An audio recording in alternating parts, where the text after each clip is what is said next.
Hello दोस्तों, जैसा आपको पता है कि लिपिक ग्रेड सेकंड यानी कि एलडीसी सेकंड ग्रेड का टाइपिंग शॉर्ट लिस्टेड के लिए लिस्ट आ चुकी है। और विशेषकर ये पीएच कैटेगरी के बच्चों के लिए है जिनके कुछ सवाल हैं जिसका जवाब देना चाहूँगा मैं। पहला सबसे ज़्यादा सवाल का यही आ रहा है कि एलडीसी में पीएच कैटेगरी के बच्चों की टाइपिंग होगी क्या। तो मैं उनके लिए बताना चाहता हूँ कि जब 2018 में भर्ती हुई थी तब उसमें ये आदेश निकाला था कि समस्त विशेष योग्यजन अभ्यर्थियों को इस परीक्षा के फेज़ 2 हिंदी एवं इंग्लिश में टंकन गति एवं गति दक्षता परीक्षण से मुक्त रखा गया है। और विशेष योग्यजन जो व्यक्ति हैं उनको फेज़ 1 में जो अंक मिले हैं उसके औसत अंक मिलेंगे। ये 2018 की भर्ती में लिखा हुआ था।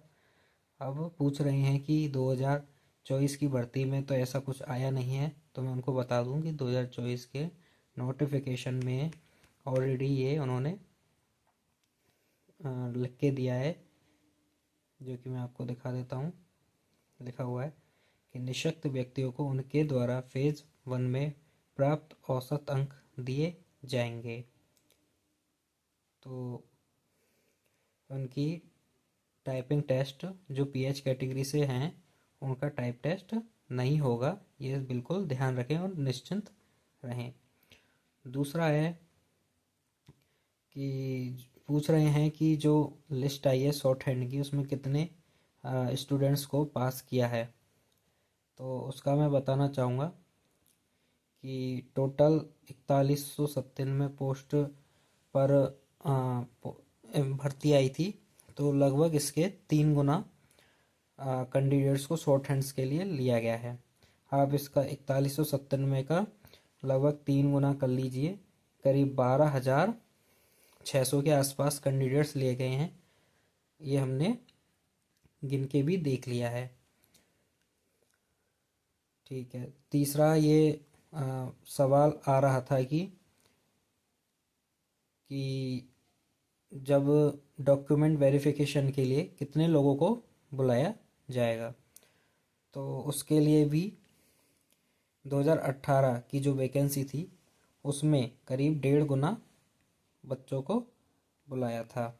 जैसा कि यहाँ पे लिखा हुआ है कि 1.5 गुना अभ्यर्थियों को पात्रता जांच एवं दस्तावेज सत्यापन के लिए सूचीबद्ध किया गया था। तो इसमें भी करीब 1.5 गुना बुलाया जाएगा। चौथा ये पूछा जा रहा था कि मान लो इस भर्ती में पीएच कैटेगरी के मान लो कि ब्लाइंड या लो विज़न या हियरिंग इम्पेयर्ड वाले जो कैटेगरी है उसमें कुछ स्टूडेंट्स मान लो नहीं मिलते हैं, तो उनको किस श्रेणी से अगली बार भरा जाएगा। तो इसके लिए भी नोटिफिकेशन में साफ साफ रूल दिए गया है, जो कि मैं आपको दिखा देता हूँ।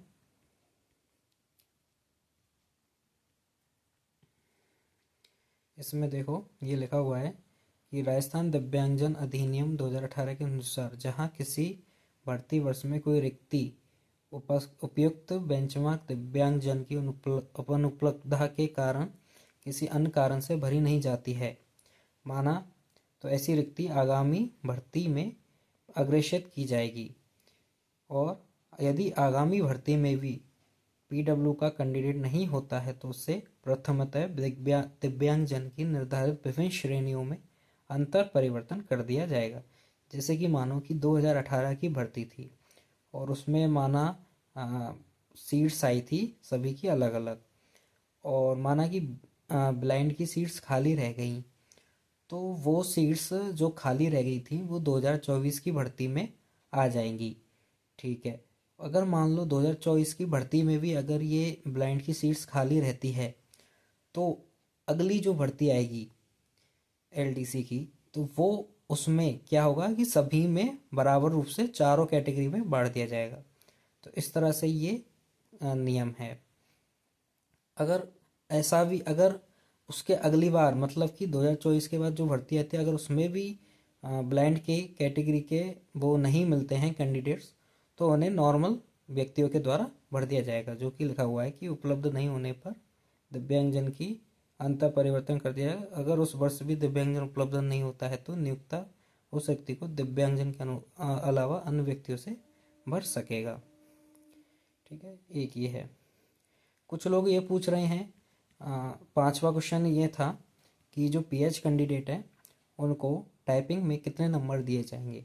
तो मैं उनको बताना चाहता हूँ, माना कि जैसे आपके 100 नंबर आए हैं, जो कि अभी जैसे जो स्कोर कार्ड पहले पेपर में अगर आपके 100 नंबर आए हैं तो आपके जो भी नंबर आते हैं उसको 1.5 से गुना कर लीजिए, यानी कि पहले पेपर के एवरेज हो जाएगा आपका दूसरा 150 नंबर। तो उस हिसाब से आपको पता लग जाएगा कि मेरे कितने नंबर आएंगे टाइपिंग के बाद। और कुछ लोग कट ऑफ के बारे में भी अनुमान लगा रहे थे, जिसका विश्लेषण बाद में किया जाएगा। तो ये है सभी, ये सिर्फ पीएच कैंडिडेट्स से रिलेटेड क्वेरी है, जो पूरा देख लें आप एक बार, समझ लें इसको और नोटिफिकेशन को भी देख लें। ठीक है।